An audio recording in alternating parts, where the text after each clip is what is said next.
liked to watch them crawl when I flipped over rocks and logs.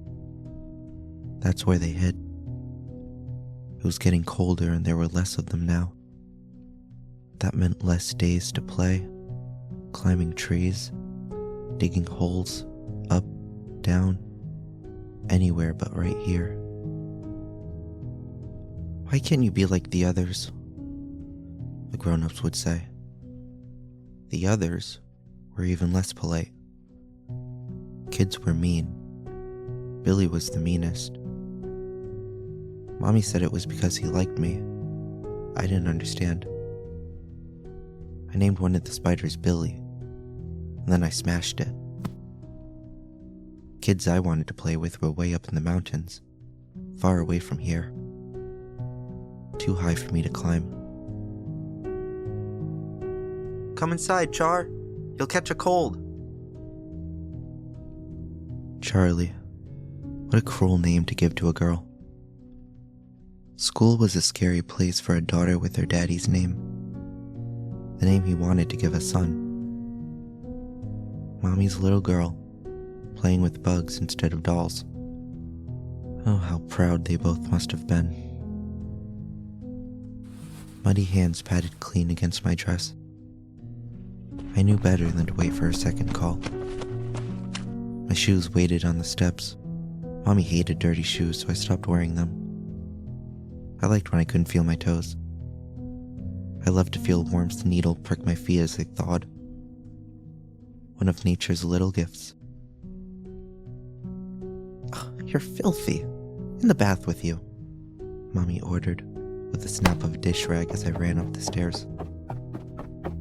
Water ran down the drain while I hid in my room. I stared at the trees from my window. I wished I could be deep in the woods, beyond her shout. Snow was on the mountaintops and soon it would cover everything. I held a funeral for summer in my head and my tears fell with the leaves. My room was getting smaller each year, and I, more complicated. The days were slow. I begged to be let out. Many dangers, Daddy warned. Hunters, both man and beast, and the biggest predator of all, the cold itself. I knew it was for my own good, but it sure felt like punishment. I watched them play without me. Birds dug in the snowy patches. Rabbits chased each other. The elk scratched their antlers against the trees, if they had any. Only the bulls. Cows didn't get antlers. I thought that was unfair. My favorite of them all were the mountain goats, way up high above the rest. I could see them jump and run, up and up. They wore wonderful white coats and had beautiful black ringed horns. Oh, the horns. Not just the billies, nannies would get them too. Even the kids had little buttons that would grow into yearling spikes. I felt my forehead for buttons, waiting for my own life to begin. I slept in a nest of leaves under the stars. Something cried out into the night. I woke in my bed, disappointed it was only a dream. I heard the noise again. Bleeding. Could it be? It was still dark. I had to go out there. What if it needed my help? It cried again, louder.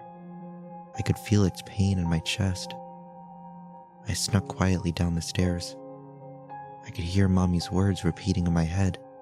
Daddy's warnings. Stay inside, Charlie.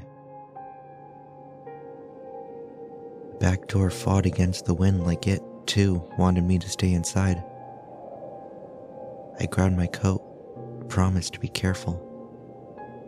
A cold so cold it burnt my cheeks. I stepped closer, my hand shaking, and the bleeding grew louder. The poor thing had tumbled all the way down the cliff, right into my backyard. A gift from nature. It was beautiful. I'd never been so close. Steam rolled from its nostrils and blood speckled the snow. It kicked, it screamed, but could not get up.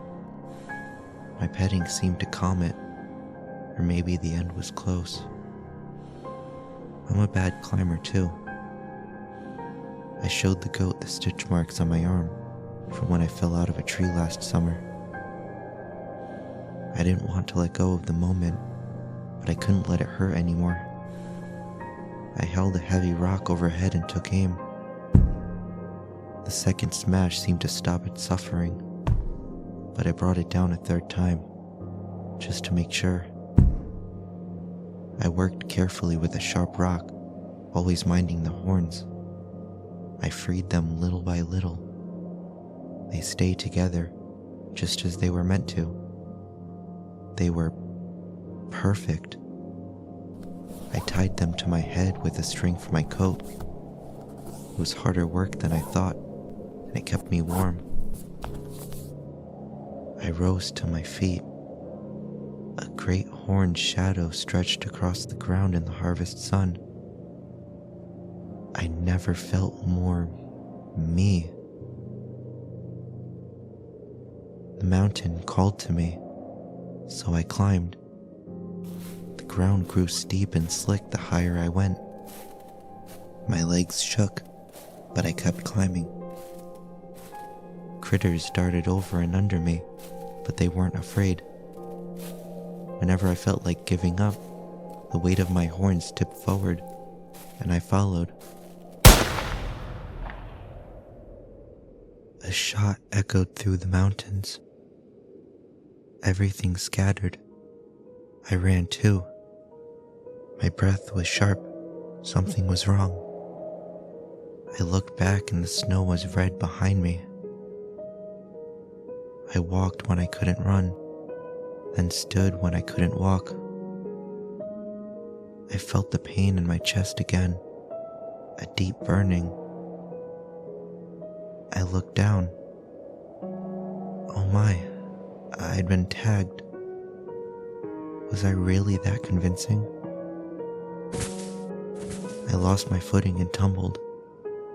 Twigs and rock poked at me like little knives hiding in the snow.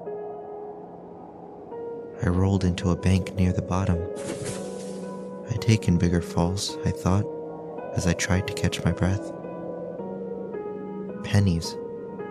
A taste when you've brushed your teeth too hard. My lungs felt full, but I still fought for air. The world spun in circles. I peeked up into the trees. The morning light blinked back. Cold was creeping in and the warmth was leaking out. I knew I'd probably drown in my own blood before the cold took me. I tried to find comfort in that. I reached up for my horns and smiled. They were still there. I pulled the knot tighter. Footsteps crunched the snow, close, then closer. A boy with a rifle stood over me, then a man. You couldn't have known, boy. No one could have imagined something like this. Billy's father was taking him hunting. It's all Billy had talked about in class. He was so excited. His eyes met mine. I could tell this wasn't what either of us had in mind, but I knew nothing could sour the moment. What a special day. I got my horns today, and Billy got his first kill. One of nature's little gifts.